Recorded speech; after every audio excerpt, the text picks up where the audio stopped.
प्रसंग चल रहा है। राजसूय यज्ञ में सबसे अग्र पूजा का अधिकारी कौन? ये बड़े बड़े ब्रह्म ऋषि महापुरुषों के बीच में युधिष्ठिर जी ने प्रश्न किया। सब महाभागवतों के बीच में अखंड बाल ब्रह्मचारी सत्य प्रतिज्ञ 12 महाभागवतों में से एक भीष्म जी खड़े हुए और उन्होंने कहा कि ये यदुकुलभूषण पुरुषंग भगवान श्री कृष्ण ही यज्ञ पूजा के अधिकारी हैं। समस्त ऋषियों ने, ब्रह्म ऋषियों ने, महात्माओं ने, स्नातक ब्राह्मणों ने, राजाओं ने, सबने स्वीकार किया कि जो भीष्म जी कह रहे हैं ये परम पावन बात है, क्योंकि यही सबके आधार हैं। उत्पत्ति, पालन, लय इन्हीं से होता है। इसलिए अग्र पूजा भगवान श्री कृष्ण की ही हो, एक सम्मत हो गए। सहदेव जी ने भीष्म जी की आज्ञा से महाराज युधिष्ठिर के द्वारा दी गई पूजन सामग्री से भगवान श्री कृष्ण की अग्र पूजा की। इतने में शिशुपाल खड़ा हो गया। ये भगवान का निजी पार्षद है। निजी शब्द उसी के आगे लगता है जिसका अपना अस्तित्व खत्म हो जाता है। निजी से अगर कह दिया जाए कि थप्पड़ मारो यहां, तो 1 सेकंड विचार नहीं करेगा, तत्काल थप्पड़ मार देगा। तुमने गलती की, तुम्हें दंड मिलेगा, स्वीकार है। मतलब कहीं अपना अस्तित्व ही नहीं है, तो ये निजी पार्षद है। 3 जन्म तक भगवान के साथ द्वेष लीला करने का इनको आदेश मिला है। रावण, कुंभकर्ण, हिरण्यकश्यप, हिरणाक्ष, शिशुपाल और दंतवक्र है ये जय विजय भगवान के निज पार्षद। निज पार्षद एक बहुत बड़ी पदवी होती, उसमें बिल्कुल अस्तित्व नहीं होता। आज्ञा, बस आज्ञा, जैसा कराना चाहो, जैसे यंत्र है उसे जैसा चलाना चाहो, यंत्रवत। कोई अपना मैं नहीं, कोई अपनी इच्छा। हम प्रभु आपके दास हैं, आपको कैसे गाली दे सकते हैं, आपको कैसे पीट सकते हैं? ये निज जन का लक्षण नहीं। हम रह ही नहीं गया है, आप ही आप है। जैसे हमारा मन हुआ है, मान लिया, अब क्या इसमें फर्क पड़ा? ऐसे ही जो निज है वो इस तरह का होता है। उचित अनुचित, लाभ हानि, ये सब उसके चिंतन। बस अब जो ही कहें करें हम सोई, आपकी आज्ञा ही, बस कोई विचार नहीं। अगर प्रभु ने आदेश किया कि तुम्हें हमारे साथ द्वेष लीला करनी है, तो तीनों जन्म में कहीं भी रावण, कुंभकर्ण, हिरण्यकश्यप, हिरणाक्ष, शिशुपाल, दंत, कहीं एक शब्द भी ऐसा नहीं मिलेगा जो भगवान के सामने सम्माननीय या प्रिय बोला हो। सदैव द्वेष की बात की, कड़वे ही बात की। अंतिम समय तक रावण यही बोल रहा, कहां राम रन हतोपचारी, कहां राम है, ललकार करके उनको परास्त करूंगा। और हिरण्यकश्यप, कहां तेरा भगवान हरि है, खंभ में मारा घोषा खंभ। द्वेष की लीला का आदेश है तो रंच भर भी बाहरी कहीं भी एक शब्द में भी प्रियता नहीं दिखाई। सामने और अंतर में तो जान ही रहे हैं कि मेरे प्रीतम है, अंतर में कोई फर्क नहीं। अब ये द्वेष लीला कर रहा तो खड़ा हुआ और भीष्म जी से कहा, तुम्हारी बुद्धि बिगड़ गई है। अरे जहां श्री कृष्ण, द्वैपायन, व्यास, द्रोणाचार्य, कृपाचार्य, बड़े बड़े ब्रह्म ऋषि महात्मा जन पधारे हैं, उनकी पूजा अग्र ना करवा करके इस कृष्ण की अग्र पूजा करवा रहे हो। ये कोई चक्रवर्ती सम्राट है? क्योंकि महाराज ययाति ने बड़े पुत्र यदु से जब आयु मांगी तो उन्होंने कहा, मेरी यौवन अवस्था का प्रयोग मेरी माता के साथ करोगे, इसलिए धर्म विरुद्ध है, मैं नहीं दूंगा। तो उन्होंने कह दिया था, फिर तुम राज्य के अधिकारी नहीं। शिशुपाल ने कहा, जब राज्य के अधिकारी नहीं तो अग्र पूजा का अधिकार। ये कोई आचार्य है? ये कोई स्नातक ब्राह्मण है? ये ब्रह्म ऋषि है? इसकी अग्र पूजा? ऐसे कटुवचन, क्योंकि भगवान के प्रति द्वेष भाव की आज्ञा का पालन कर रहे हैं। भीमसेन खड़े हुए, दांत पीसते हुए, और कहा तुझे अभी काल के गाल में पहुंचाता हूं। अभी तक तो क्षमा करता रहा, लेकिन श्री कृष्ण की निंदा करने वाला हमारे सामने जीवित बच जाए, ऐसा नहीं हो सकता। और ये मर्यादा है, गुरु और इष्ट की निंदा हो रही हो तो या तो कान में अंगुली डाल के वहां से तुरंत निकल जाए, उन्हें उसकी जबान बंद कर दे। उचित यही है कि कान में अंगुली डाले, राधा राधा निकल। इष्ट गुरु की निंदा सुनने से सब सुकृत नष्ट हो जाते हैं और हृदय में भजन के प्रति अरुचि हो जाती है। भक्तन निंदात बुरी भूल करे, जिन कोय की सुकृत बहु जन्म के छिन में डाले खो। संत शंभु श्री पद अपवादा, कही सुनी तहां अस मर्यादा। काटी जीव तासु जो बसाई, श्रवण मूंदी न त चले पराई।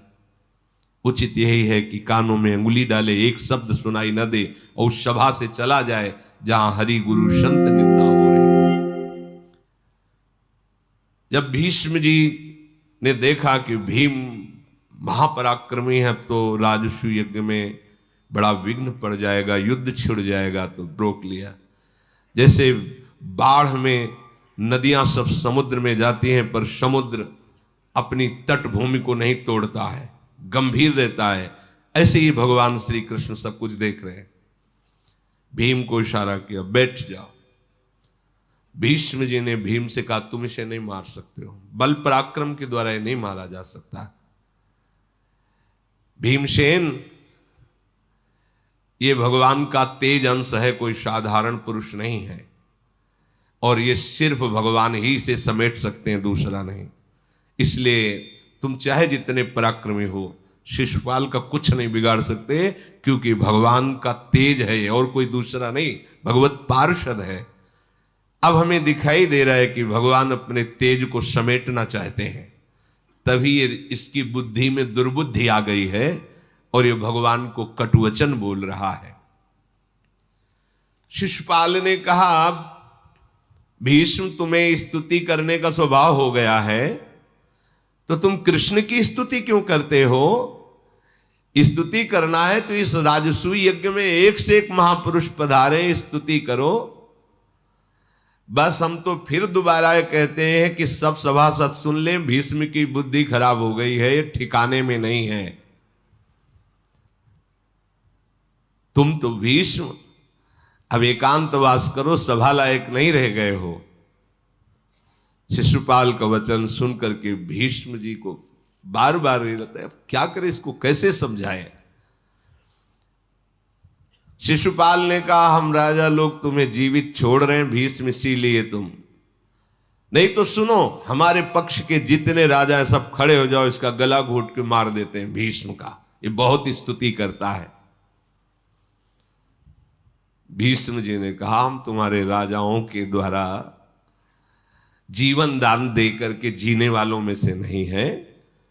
तुम्हें यदि ऐसा लगता है तो जो भी श्री कृष्ण की निंदा करता है, चाहे पक्ष का हो या विपक्ष का हो, भरी सब करोड़ों ऋषि महात्मा वीर राजा सब बैठे हुए, राजसू यज्ञ है, मैं सब के ऊपर माथे पे पैर रखता हूं। भीष्म जी ने जो श्री कृष्ण की निंदा करता है, श्री कृष्ण को लघु भाव से देखता है, चाहे पक्ष का हो विपक्ष का हो, माथे पे पैर रखने का मतलब है ऐलान करता हूं चाहे एक साथ सब लड़। भीष्म जी दिव्यास्त्रों के ज्ञाता, भगवान परशुराम जी के शिष्य, भगवती गंगा जी के पुत्र हैं, समस्त विद्याओं में पारंगत हैं। तुम लोग अगर साहस और शक्ति का तुम दर्शन कराना चाहते हो तो देखो मेरे साहस और शक्ति को, सबके माथे पर पाव है, अब जिसको जो कुछ करना है कर लो।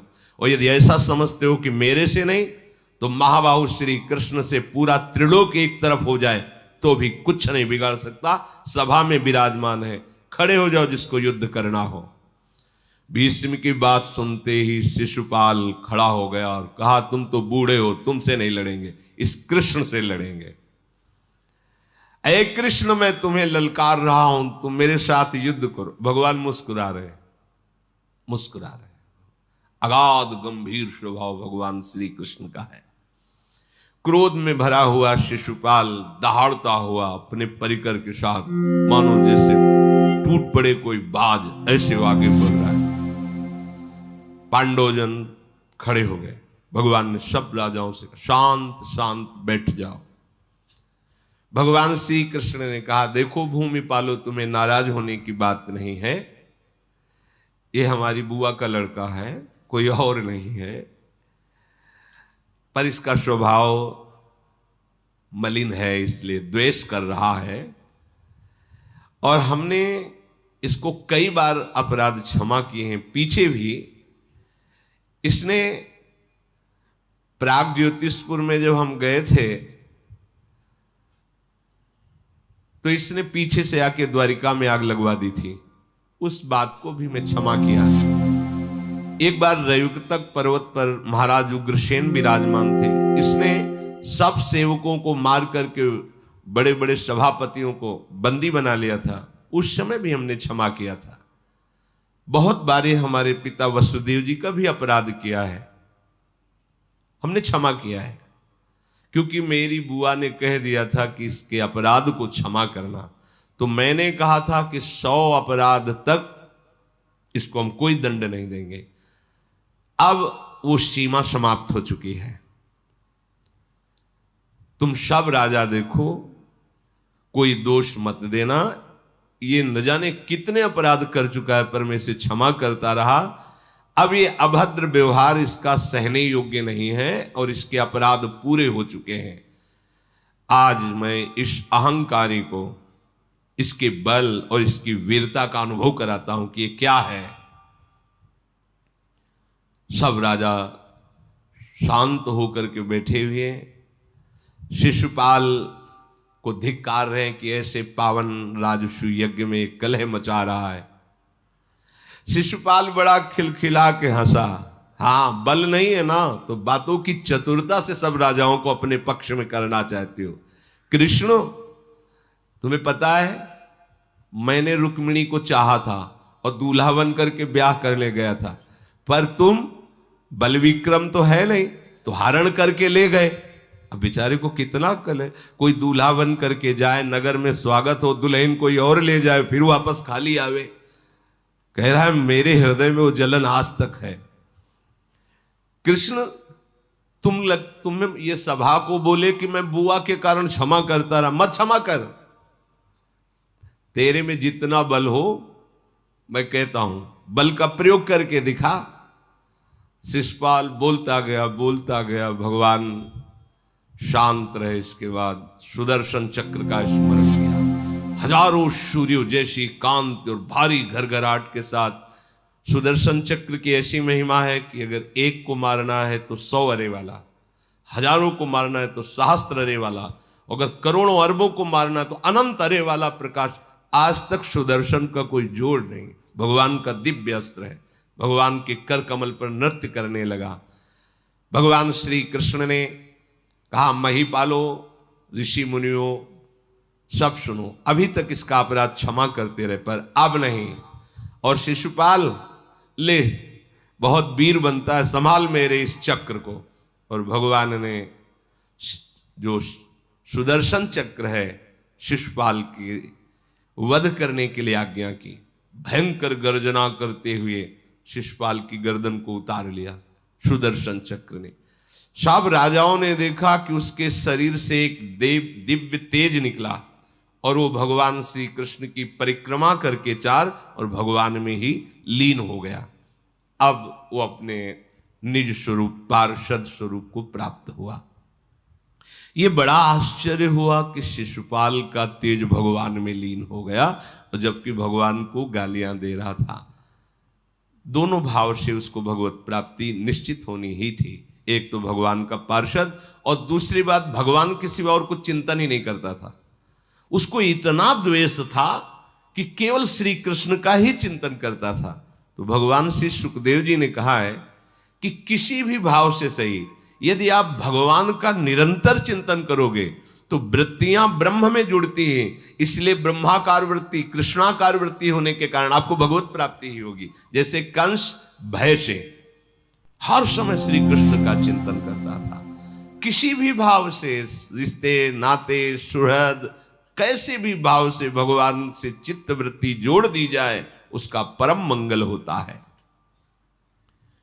उस समय सारी पृथ्वी कांप गई। सब राजा लोग आश्चर्यचकित हो गए भगवान का उस दिव्य तेज सुदर्शन का दर्शन करके। सबके हृदय में भय उपस्थित हो गया। बड़े बड़े ऋषि महात्मा भगवान श्री कृष्ण का स्तवन करने लगे और सब भगवान को प्रणाम किया। पांडुनंदन युधिष्ठिर ने अपने भाइयों से कहा कि इस शिशुपाल का बड़े सम्मान के साथ अंत्येष्टि संस्कार किया जाए, क्योंकि बुआ का ही तो लड़का है। जैसे युधिष्ठिर आदि ऐसे वो भी भगवान की बुआ के ही तो लड़के हैं, तो भाई भाई जैसा व्यवहार। कुंती नंदन राजा युधिष्ठिर ने सब भूमिपालों को शांत होने की प्रार्थना की और शिशुपाल के पुत्र को सब राजाओं के बीच में वहां का राजा घोषित किया जहां शिशुपाल राजा था। महातेजस्वी युधिष्ठिर जब देखा कि अब कोई विघ्न नहीं तो राजसूय यज्ञ प्रारंभ किया। बड़े बड़े ऋषि मुनियों ने स्वाहा स्वाहा ध्वनि गूंज रही है और सबको भगवत बुद्धि से पूजन किया जा रहा है। उस यज्ञ में अच्छे अच्छे स्वादिष्ट पदार्थ और पेय पदार्थ, बड़े बड़े सरोवर दही के, घी के, दूध के हैं। कुंड नहीं, बाहर जैसे झील भरी ऐसे दूध, ऐसे दही। महाराज युधिष्ठिर का राजसूय यज्ञ। और भोजन करने वाले ब्राह्मणों की जब 1,00,000 संख्या पूरी हो जाती है तब एक शंख बजता है। ऐसा सैकड़ों बार रोज शंख बजता है। महाराज युधिष्ठिर के राजसूय यज्ञ में 1,00,000 ब्राह्मण संत भोजन किए तो एक बार शंख, और ऐसा शंख कई बार दिन में बजता है। बस वहां यही सुनाई दे रहा है, ये पदार्थ परोसो, ये दान करो, ये दान करो, जय हो जय हो, ऐसी गूंजे हो रही। पर्वतों के समान वहां मिठाइयों के ढेर लगे, लड्डू जलेबी ऐसे खूब ढेर। कितने ही कुंड बड़े बड़े सुंदर रसों के भरे हुए हैं। शास्त्रों के ब्राह्मण जो ज्ञाता है ऋषिजन लाखों लाखों लोगों को बैठाल कर प्रभु की कथाएं सुना रहे हैं। देवता असुर यक्ष नाग दिव्य मानव विद्याधर ये सब विराजमान है महाराज पांडुनंदन युधिष्ठिर की राजसूय यज्ञ में।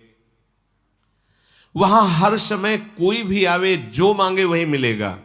वस्त्र, घर, स्वर्ण पदक, सोने के बर्तन, आभूषण, रत्न, गौएं, जो चाहे। युधिष्ठिर की राजसूय यज्ञ में खुला था, तुम्हें क्या चाहिए, अमुक चाहिए दे दो, ऐसा।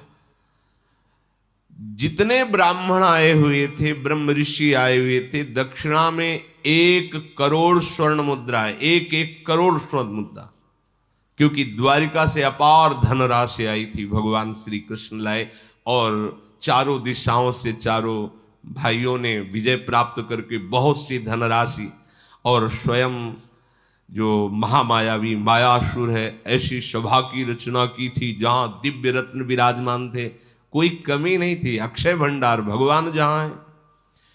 व्यास जी, धौम्याचार्य, नारद जी, सुमंत जी, जैमिनी जी, पैल जी, वैशंपायन जी, याज्ञवल्क जी, कठ जी, महातेजस्वी कलाप जी, दिव्य ऋषियों के द्वारा राजसूय यज्ञ संपादन हो रहा है। पूरा यज्ञ हुआ सांगोपांग। तो भगवान श्री कृष्ण के चरणों में जाकर युधिष्ठिर जी ने कहा, प्रभु आपके प्रताप से दुर्लभ बात हुई, सब कोई राजसूय यज्ञ नहीं कर सकता। श्री कृष्णचंद्र जी आपके प्रताप से मेरा मनोरथ पूर्ण हुआ, राजसूय यज्ञ हुई। यज्ञ समाप्ति पर भगवान श्री कृष्ण, देव देवेश्वर बलराम जी और भीष्म आदि का पांडवों ने पूजन किया। फिर विधि पूर्वक जो यज्ञ पूर्ण होने पर अवभृत स्नान होता है, भगवान की उपस्थिति में महाराज युधिष्ठिर और द्रौपदी सहित अवभृत स्नान किया। बड़ा पावन यज्ञ की पूर्णता का ये विधान है। सब प्रकार के अभीष्ट पदार्थ सुलभ, यज्ञ हो गई, यज्ञ का अवभृत स्नान हो गया। अब बड़े बड़े राजा लोग महाराज युधिष्ठिर से हाथ जोड़कर बोले कि आज्ञा हो तो हम सब अपने अपने राज्यों को जाएं, क्योंकि बहुत दिनों से आपके राजसूय यज्ञ में अब वहाँ प्रजा की व्यवस्था करना भी है। महाराज युधिष्ठिर ने कहा, प्रेम के कारण यद्यपि जाना शब्द तो अच्छा नहीं लगता है, पर आप लोगों का भला हो, आप लोग अपनी प्रजा का पालन करें, जब कभी कोई सहयोग की आवश्यकता हो तो आज्ञा करें, आप प्रसन्नता पूर्वक पधारें। ऐसे सब, किसी को भीम जी छोड़ने जा रहे हैं, किसी को नकुल जी, किसी को सहदेव जी, किसी को अर्जुन जी, ऐसे बड़े राजाओं के समुदायों को विदा किया गया। इसी तरह बड़े बड़े ब्रह्म ऋषियों को भी महाराज युधिष्ठिर ने संतुष्ट करके उनको विदा किया। धर्मराज युधिष्ठिर प्रभु की तरफ देखा, वो मानो वो भी ऐसा भाव से कह रहे कि अब हमें द्वारिका चलना चाहिए। तो उनका, हे गोविंद, आपकी कृपा से कोई कार्य दुर्लभ नहीं, पर आप जिस भाव में हैं कि आप जाना चाहते हैं, तो मुझे ऐसा लगता है मेरे प्राण निकल रहे हैं। आप हमारे प्राण हैं, हे गोविंद, आपके बिना मैं कैसे रह सकता हूं, परंतु आपकी रुचि ही हमारा जीवन है। आप द्वारिकापुरी जाना भी चाह रहे हैं तो अवश्य जाइए, पर ये याद रखिएगा कि आप हमारे जीवन हो, आपके बिना हमारा कोई अस्तित्व नहीं है। ये भक्त का हृदय होता है। आप हमारा जीवन हो, आपके बिना हमारा कोई अस्तित्व नहीं। फिर भगवान श्री कृष्ण कुंती जी से, द्रौपदी जी से, सुभद्रा जी से मिले और उनसे आज्ञा लेकर के द्वारिकापुरी की तरफ प्रस्थान किया। जब प्रभु द्वारिकापुरी को प्रस्थान कर गए तो ये दुर्योधन, शकुनी आदि जितने थे, ये सब वहीं अभी विराजमान थे। ये तो घर के सदस्य हैं। दूसरे दिन प्रातःकालीन ही शकुनी और दुर्योधन आदि ने विचार किया कि मायासुर ने जो सभा बनाई है, इसका पूरा निरीक्षण करना चाहिए, देखें क्या हम भी ऐसी सभा बनवा पाएंगे। इस उद्देश्य से बैठे तो कई बार उसमें थे, पर पूरा निरीक्षण नहीं किया था। उस सभा भवन में शकुन से धीरे धीरे कहा कि एक एक चीज निरीक्षण करते रहिए, अगर हो सकेगा तो ऐसी सभा हम भी बनवाएंगे। बहुत जल रहा था ये सब वैभव देख करके। अब वो आज तक कभी ऐसी सभा नहीं देखी थी जैसी मायासुर ने सभा बनाई थी। सभा भवन में पांडवजन विराजमान थे और भी राजाजन विराजमान थे। जो भी मित्र राजा बहुत नजदीकी थे वो नहीं गए हुए थे। अब वहां ऐसी मायामयी रचना थी कि स्थल है पर बिल्कुल नील रंग का जल भरा हुआ ऐसा दिखाई दे रहा है। तो उसने अपने कपड़े समेट लिए। जो ही कपड़े समेटे आगे गए तो जल है नहीं, तो फिर कपड़े नीचे कर लिए। तो सब सभासद और पांडव खूब हंसे। वो कोई साधारण आदमी तो है नहीं, वो भी बड़ा पराक्रमी यशस्वी है। वहां से लौट आया कि यहां कुछ गड़बड़ है। दूसरी तरफ आया तो एकदम पुष्करणी बनी हुई है गहरे जल की, एकदम ऐसा लग रहा है बिल्कुल थल है। तो आराम से चला, झम से गिर गया पानी में। जहां बिल्कुल जल भरा हुआ है, लग रहा है बिल्कुल स्थल है, भूमि है, तो आराम से जा रहा था, वो गिर गया, जल में गिरा। फिर सब ताली बजा के ठहाका मार करके हंसे। बहुत ही शर्मिंदा हुआ। महाराज युधिष्ठिर ने तुरंत नए वस्त्र दिए, आप वस्त्र धारण कीजिए।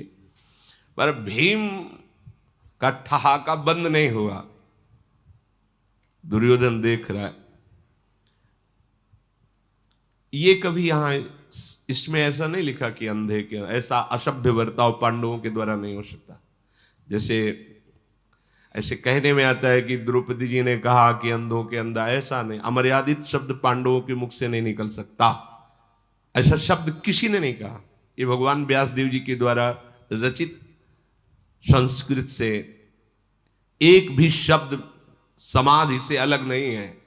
भगवान गणेश जी लिखते जा रहे हैं और समाधि में डूबे हुए भगवान व्यास देव जी। अच्छा, ये तो उपस्थित ही थे ना, इन्हीं से तो धृतराष्ट्र, पांडु और विदुर जी पूरा ज्ञान तो है। वैसे ही समस्त शास्त्रों की ज्ञाता भगवान के अवतार फिर इस लीला में तो थे ना।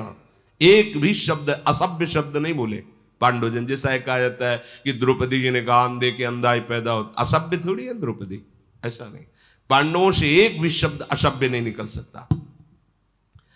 अब वो आगे बढ़े, फिर देखा कि बहुत सुंदर जलाशय है, फिर लगा कि कहीं ऐसा ना हो कि थल हो हम कपड़ा समेट ले, तो फिर वापस तो भीम फिर ठाका मार के हंसे, डर लगने लगा उसको चलने में। दुर्योधन स्वभाव से ही अमर्षशील और अहंकारी स्वभाव का, वो उपहास हंसना ही बहुत उसको जलन हो रही थी। अब अपने चेहरे के भाव को छुपा करके देखा कि चलो इस दरवाजे से निकल जाते हैं। वो ऐसी माया से रचा हुआ कि लग रहा है खुला दरवाजा है और दीवाल है, और जाकर खोपड़ियां भर गई उसके दीवाल में। हो फिर भयभीत हो गया तो दूसरी जगह दरवाजा दिखाई दिया जो खुला हुआ है, पर ऐसा आभास हो रहा है कि वो बंद है। तो दरवाजा खोलने के लिए ऐसे जो ही तो जाके सामने गिर गया, क्योंकि खुला हुआ दरवाजा है। फिर हंसी हुई। अब शकुनी की तरफ देखकर, कोई पांडवों की तरफ देखकर मानो आग लग गई हो उसको, इतना अपमान। शकुन से कहा आप देखने लायक सवाल है, चुपचाप चलो, क्योंकि पता नहीं कहां क्या हो जाए, और सब हंसी उड़ा रहे हैं। महाराज युधिष्ठिर ने हृदय से लगाया दुर्योधन को और कहा ये मायासुर की रची हुई सभा है, आप इसमें संकोच मत कीजिए, इसमें ऐसा ही भ्रम हो जाता है। और बड़ी सांत्वना दी। उसका हृदय जल गया, पापपूर्ण विचार उदय हुए, और उसने मन ही मन निश्चय किया कि तुम्हारा सर्वनाश मैं करूंगा। तुमने हंसी की है, हमारी मजाक किया है, मैं तुम्हें जीने लायक नहीं रखूंगा। है महाबली है, कोई साधारण योद्धा नहीं है, बलराम जी का चेला है, गदा युद्ध में पारंगत है। इतना उसको चिंता हुई कि रंग पीला पड़ने लगा, भारी चिंता, पागल सा हो गया। शकुन से कहने लगा मामा मुझे बचाओ, नहीं मैं मर जाऊंगा। एक ही रास्ता दिखाई देता है, आत्महत्या, दूसरा नहीं, ईर्ष्या। मैं इतनी चिंताओं से घिर गया हूं और चिंताओं से निपटने का कोई उपाय नहीं दिखाई देता। श्वेत वाहन गांडीव धनुषधारी अर्जुन और सुदर्शन चक्रधारी श्री कृष्ण, महाबलशाली भीम गदाधारी, ये सब राजसूय यज्ञ, ये सभा, ये मुझे जीने नहीं देगी। मैं अपनी आत्महत्या करूंगा, पक्का निश्चय है, नहीं कोई रास्ता चुनो। शिशुपाल मारा गया, सबके देखते देखते कोई कुछ नहीं कर पाया। युधिष्ठिर को वो वैभव प्राप्त हुआ है जो इंद्र के पास भी नहीं है। मेरे अंदर इतनी ईर्ष्या बढ़ गई है कि मैं इस आग से जल जाऊंगा। अगर मामा तुम मुझे बचा नहीं सके तो अब हमारा हस्तिनापुर जाके एक ही काम होगा, या तुम अपने शरीर को जला देंगे, या विष खा लेंगे, या डूब करके मर जाएंगे, जीवित नहीं रहेंगे। अरे कौन मेरे जैसा शक्तिशाली पुरुष होगा कि इतना बल और इतना विक्रम होते हुए अपने दुश्मनों की इतनी बढ़ती देख सके? किसने दुश्मन माना है? स्वयं ही मान रहा है। इनकी राजलक्ष्मी युद्ध में हड़प ली जाए, ऐसी तो असंभव है बात। अब कोई उपाय बताओ। मेरा उपहास हुआ है सभा में, अब मैं जीवित नहीं रहूंगा, या तो तुम मुझे सादर आज्ञा कीजिए तो मैं आत्महत्या कर लूं।